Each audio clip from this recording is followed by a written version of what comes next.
ايه العظمه والجمال اللي عمله تيم ميديا النادي الاهلي في صفقه تقديم المغربي اشرف بن شرقي ده يا جماعه؟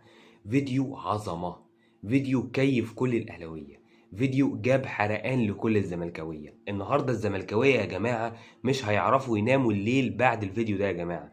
لما كابتن احمد شوبير طلع اعلن عن تاجيل الاعلان عن الصفقه 24 ساعه، كلنا كجمهور النادي الاهلي اتضايقنا. ولكن فعلا الكابتن احمد شوبير كان عنده حق، علشان نشوف فيديو بالعظمه دي وفيديو بالحلاوه دي. تيم ميديا النادي الاهلي يا جماعه تيم جاحد، تيم ما عندوش رحمه. لما نطلع اشرف بن شرقي يلبس نفس الهودي اللي كان لابسه في فيديو تقديم امام عاشور، لا دي فكره ما خطرتش على بال اي حد، فكره من عالم تاني. ما خطرتش على بال كل الجمهور، اهلاوي زملكاوي، ما خطرتش على بال اي حد ان انت بتفكرهم بجرح امام عاشور اللي هم لغايه دلوقتي لسه ما نسيهوش، وبتقول لهم ادي جرح تاني زي جرح امام عاشور ويمكن اصعب كمان. ده انا باخد منك كل ذكرياتك، كل ذكرياتك الجميلة وكل الفيديوهات اللي اتعملت عن أهداف بن شرقي مع الزمالك. باخد منك وبسرق منك كل أحلامك. أنا مش بس باخد منك الحاضر، ده أنا باخد كمان منك الماضي. أنا باخد منك كل حاجة.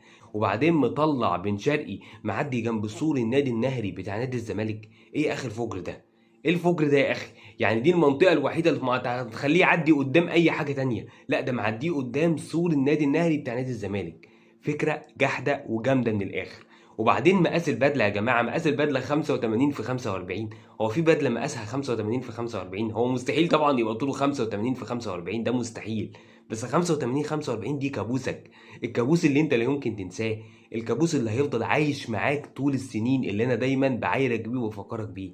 85 45 القضيه ممكن قضيه قفشه اللي هتفضل دايما كابوسك. بجد شابوه تيم ميديا النادي الاهلي، فيديو اكتر من رائع، فيديو عالمي وصفقة عالمية واضافة قوية جدا للنادي الاهلي. وعقبال اللي جاي عشان مستنيين علي معلول وكوتيسا. السلام عليكم.